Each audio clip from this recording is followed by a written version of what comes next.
This may not be a Toho movie, but it's certainly not ours either. Many of the clips used within are property of Legendary Pictures and are used for entertainment purposes only. Some are also property of Toho and are used for the same reason. They should fall under fair use. If you like these videos, please buy the films.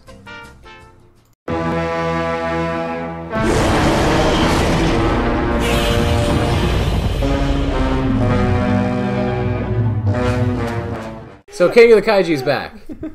We got our shit together, and we got a proper little set here, and we got some toys.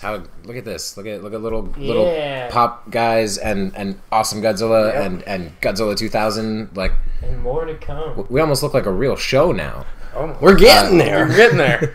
So to kick things off, we didn't do an official Godzilla movie. We all watched separately Kong Skull Island. The new Legendary Pictures movie that's kind of tying in with Godzilla, but we'll get to that.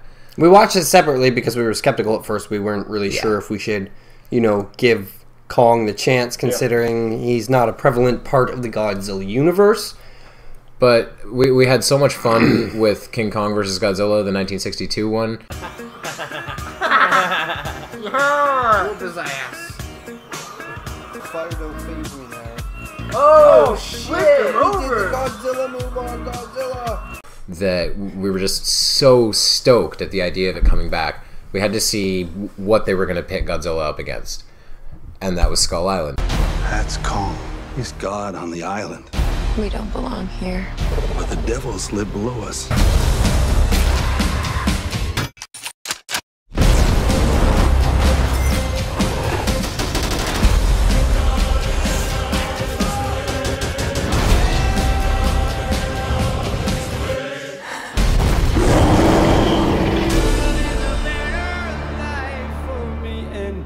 So, what'd you guys think of Skull Island? Who wants to start? Eventually. I thought it was great. I mean, they made Kong look fantastic. Kong looked great. And he's still growing. Yeah. Damn. He's young apparently. Damn. To summarize the plot, I think it's pretty easy to go through. It's the day that Vietnam was declared over. The day that the war ended, John Goodman wants to investigate Skull Island. And I want to point something out here, because this bugged me, and I bet nobody else noticed it. This little bit of social commentary at the beginning. John Goodman pulls up to, what is it? Does he pull up to the White House? Where there's all the celebrations of Vietnam ending. Is it the White House or the Pentagon? Could be the Pentagon.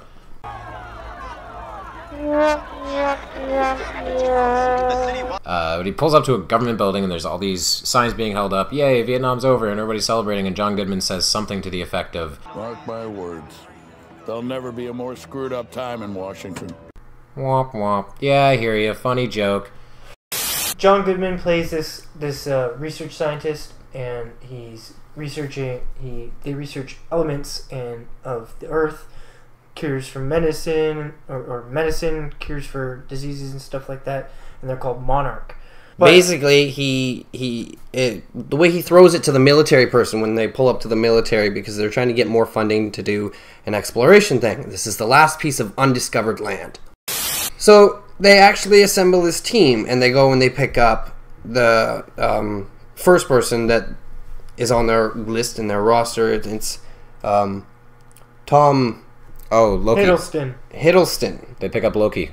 Yeah. Yes. An uncharted island. Let me list all the ways you're gonna die. I want 5 times that. Plus a bonus if we make it back. If? Note on Loki, I don't know about the rest of it. I didn't really see him as Loki in this. No. He was fantastic. He was pretty disconnected from what we're used to seeing him as. He looked like a freaking old SIS agent. He looked like a badass. Yeah, he did. I was like... He didn't look like a puny-ass little fucking god that's Hulk's... He looked like a badass. Yeah. But did he act like one? Not so much. I don't really think so. No, he was kind of... He felt kind of passive to the plot to me. Yes. Oh, yes. Very, very passive. Didn't feel like he totally needed to be there. Like, he almost felt like he didn't want to be part of the movie. Like, you know, like, the actor itself was like, I just don't want to be here. Like, the character's motivations are shining... The actor's motivations are shining through the character's motivations. Yeah, that kind of thing, right? They end up getting all the military people that they want, which is, you know, they get Samuel L. Jackson and his team. They get a military escort because Samuel L. Jackson's really upset that the war is over and he still wants to fight and he's still full of piss and vinegar. Mm-hmm. So he gets the job to escort John Goodman and the scientists to Skull Island. Yep. In the hopes that he'll get to shoot something. Yeah. I guess. So we go to them in their helicopters flying over Skull Island. And immediately they're all like, let's drop bombs! Yeah. They drop these, like, seismic charges to, what is it, to kind of map out the terrain and the underlayer of the... Basically what it does in geology is they actually send off Richter scales right. in order to map via echolocation. Right. Right? But what they were using... were not really seismic charges. They were just bombs. They were actual explosions. Because, I mean, from what I've seen in, like, earthquake documentaries, seismic charges hit the ground and then just cause it to shake.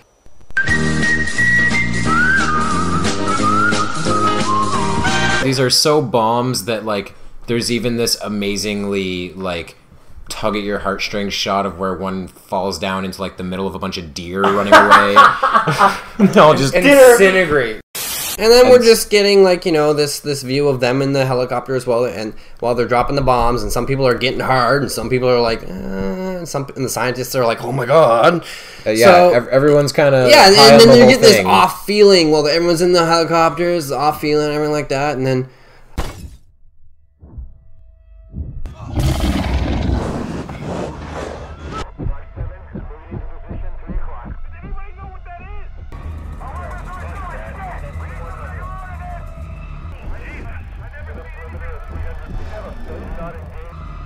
Is that a monkey? Is that a monkey? There he is. There's Kong in all his glory, just fucking up all the helicopters. Might be the best scene in the damn movie. Yeah, and it's like... Oh, it's so good. It's like right into it. It's like maybe half an hour in. Mate, about that. About so, yeah. Yeah, about that. And we already see Kong, like, jaws just kicking shit out of these helicopters. Like they're bugs. They're bugs in the air, and he's one badass literally, fly like, swatter. grabbing them out of... Like, this is not an exaggeration.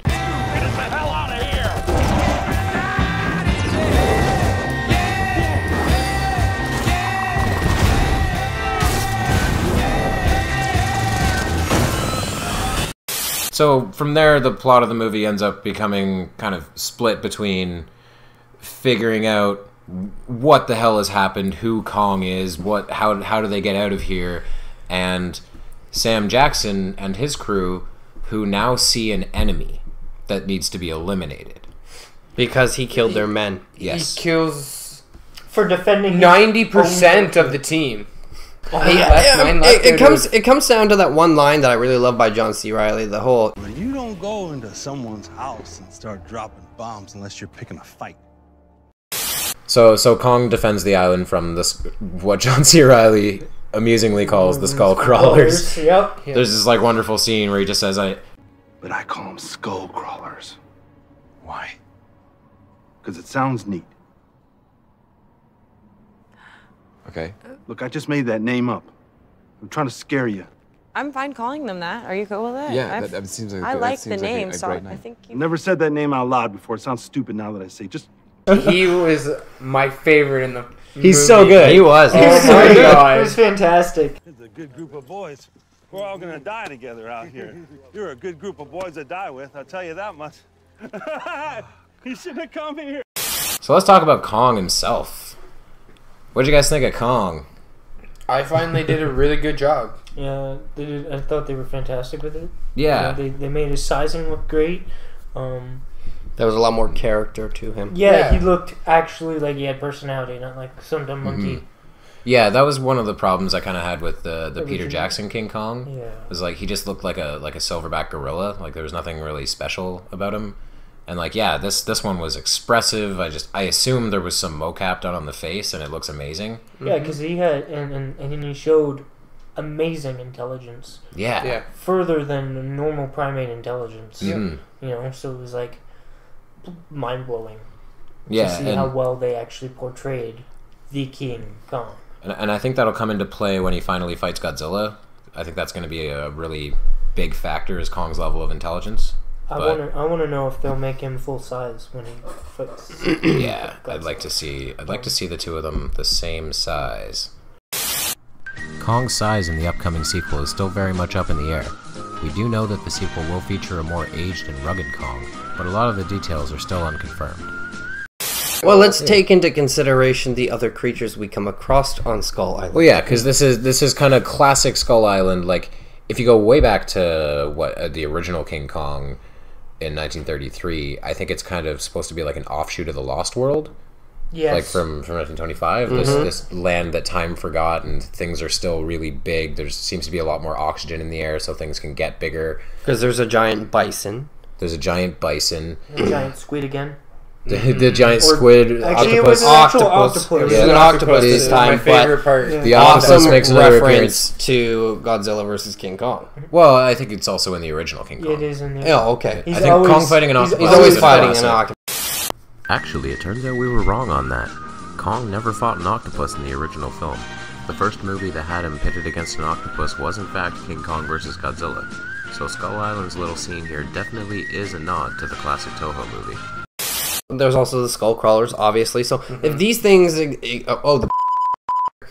that thing was creepy. Oh. That sent my arachnophobia through the roof. I am either going to put a spoiler warning on screen or censor that somehow amusingly, because like that part comes out of nowhere. It actually shocked the hell out of you. Like, yeah, I was mind blown. Like Right?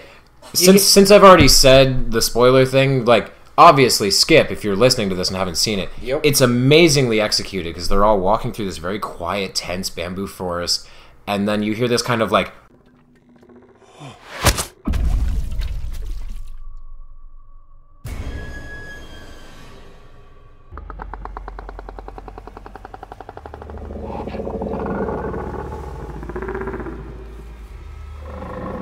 yeah, for anyone with a fear of spiders, that's a hell of a scene. It was. We're not going to discuss too much of the rest of the plot because it is still a fairly new movie. A lot of people haven't seen it yet, so don't want to discuss too much. I do want to discuss one big spoiler because it was so awesome. Skip to the time code below if you don't want to know about that spoiler. Let's talk about how Sam Jackson dies. Yep. Twice, to my knowledge, Sam Jackson has died mid-sentence, and they have been the two best deaths I've ever seen. One was Deep Blue Sea, in which he gets killed while delivering a motivational speech about what they're going to do. Yep. We're going to pull together, and we're going to find a way to get out of here. First, we're going to seal off this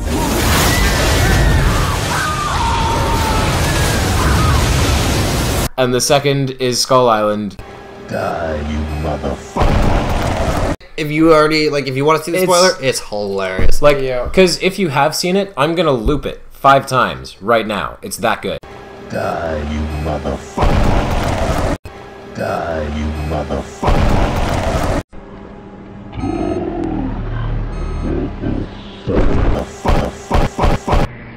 We're going to seal off this. Die, you motherfucker. Die, you motherfucker. Die, you motherfucker.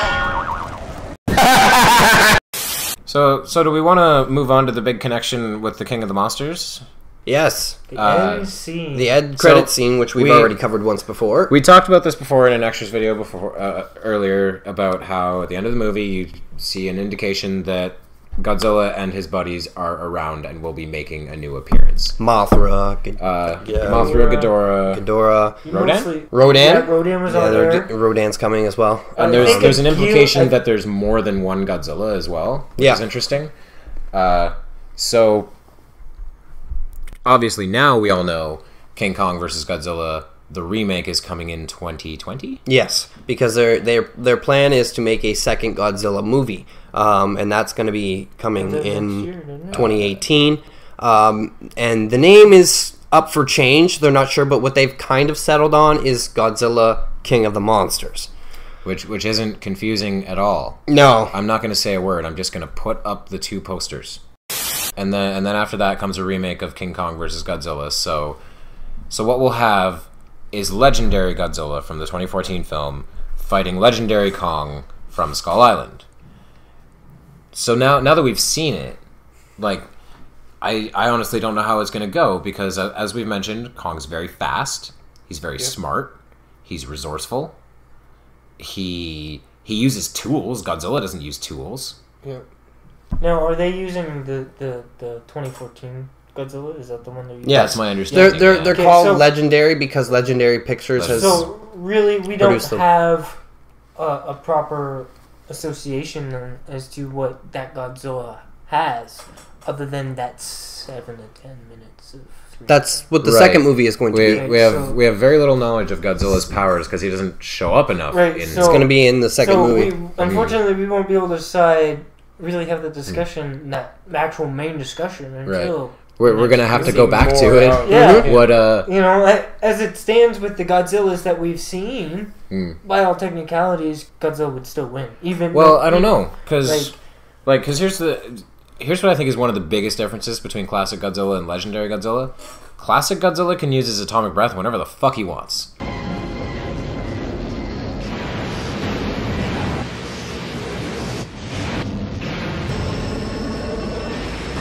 Okay, that's fair. No limitations to it whatsoever. No. Legendary Godzilla seems to use it as a last resort.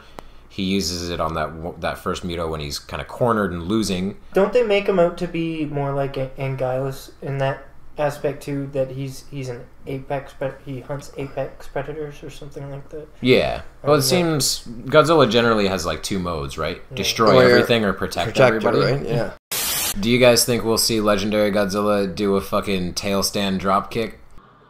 Yeah! Boom! Oh yeah. Honestly, please. Or the jet stream where he's flying with his atomic breath.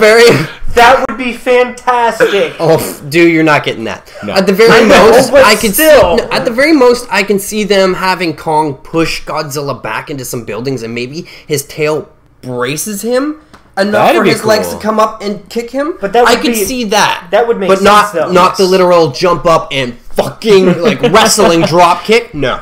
Not gonna happen. I mean, you try doing that in a costume with a tail that has no support. I kind of hope they do. I want to see Hokey Godzilla portrayed as realistically as possible, as much as the next person. If not, at least using his at tail the same more. time, right? Like more for balance and using the tail to trip him and stuff like that. Because he does in the ones we were watching. Yeah, but by all technicalities, Godzilla understands his size and weight. He understands he destroys things. Yes. Okay? So, knowing how much he weighs and his actual abilities, it would not make all that crazy sense for him to be able to jump with his tail and make it all go in the air and then actually drop kick someone. To mirror Japan's complaint about legendary Godzilla, he's too fat for it. He just is. He's fucking huge. And if they're going to continue to portray him realistically, they need to do realistic physics, which means legendary Godzilla is always going to be slow. Yes. He can't not be. So I was considering asking who you guys think will win, but that seems really moot because we all think and want Godzilla to win. Yep. What if they pulled like what they did with the original Kong v Godzilla? No, in what was it? Godzilla versus Ghidorah. It was originally Godzilla and Rodan, and then Mothra came and got them to fight. Right. Ghidorah. What if they do that and those two originally start fighting, and then some other enemy comes upon? We can keep speculating for like eons. Yeah, we could. But the aspect, what I like though, is that Legendary is still mirroring the ones that we're watching, the ones that we're going through, because there are bits where it's like, that's from that, like, you know, they're taking and they're encompassing, but they're still revamping. Like we've seen legendary Godzilla use his tail the way classic Godzilla did. We've seen him be expressive the way classic Godzilla is. He has amazing facial expressions in the legendary Godzilla movie. Yeah. And that's got to be, you know, a mirror to like Godzilla versus Megalon, where, you know, he misses with the atomic breath and he goes. I love what they're doing with it so much, because they're opening the Monsterverse. They're not just being like, no, we're just going to take Godzilla. No, they know Godzilla fights these monsters, and they're not straying from it, right? They're trying to carve out a path where it was not as choppy. Like, literally, I think they did what we're doing now. They sat down, they watched them all, and they're like, okay, so how can we make this a bit more paved? Right. A little less like, oh, we go over here, we go over here, we go, exactly. A bit more with one direction. Because they want people to be able to follow. And like, So you know what this essentially was? What Skull Island essentially was like, you know, one of those Marvel movies where it opens the universe? They introduce a new character, and the only reason that movie exists to explain this new character is, like, you know, because he's going to be in the Avengers. Yeah, exactly. Like, they make the Thor movie and I feel like that's what they're doing here. This was our introduction to King Kong in this universe, and it was fucking epic. Overall opinions on Kong Skull Island. Gordy. I enjoyed it. Like, immensely. Like I would probably watch it again. Oh, yeah. Yeah. I've watched it many times already. You've already watched it more I've watched it more than once, yeah. I really, really enjoyed it for a Kong story, and I've never really been big for Kong. I really enjoyed it because there was a lot of exploration into his background. Yeah. They kind of touched on why he has an affiliation for blondes. Yeah. It gave a lot more than any of the other Kongs I've seen. So, and I love Sam Jackson, and just, you know. Loved it. Awesome. Like, I'm a huge fan of classic movies, so I know classic Kong, and that's a lot of fun for what it is. Peter Jackson's King Kong was a really huge letdown, and I've wanted a better Kong movie for a long time, and here it is. This is a better Kong movie. It's awesome. It has a couple problems. It has some things I don't really like. I am excited that it's a good introduction to the universe, and it's a fantastic start with what they've done. Now, was there anything at the end of the credits of that movie? Did anybody stick through the credits to actually... At the end of Kong Skull Island? Yeah. No, of 2014. 2014. Did anybody actually sit down and be like, I'm going to see if there's an end credits? No. I never checked. Oh, crap. Bam! Oh, crap. We will put the results of later experimenting here.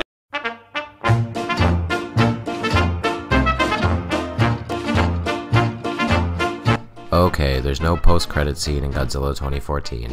There is some Easter eggs hidden in the opening credits, though, that indicate the whole Monsterverse reboot had been the plan from the beginning. Kong Skull Island was awesome. It was not a Godzilla movie, but we'll be getting back to that. King of the Kaiju will be back on schedule very soon with episode 6, which will be Invasion of Astro Monster. Woo! I'm so... I don't know if I'm stoked for that one. I don't know. But as usual, thank you very much for joining us, guys. If you like this video, like it. If you want to see more, subscribe to our channel, which is Lazy Alien. As usual, my name's Kevin. I'm Cypher. I'm Matt. And I'm Gord. And we're out.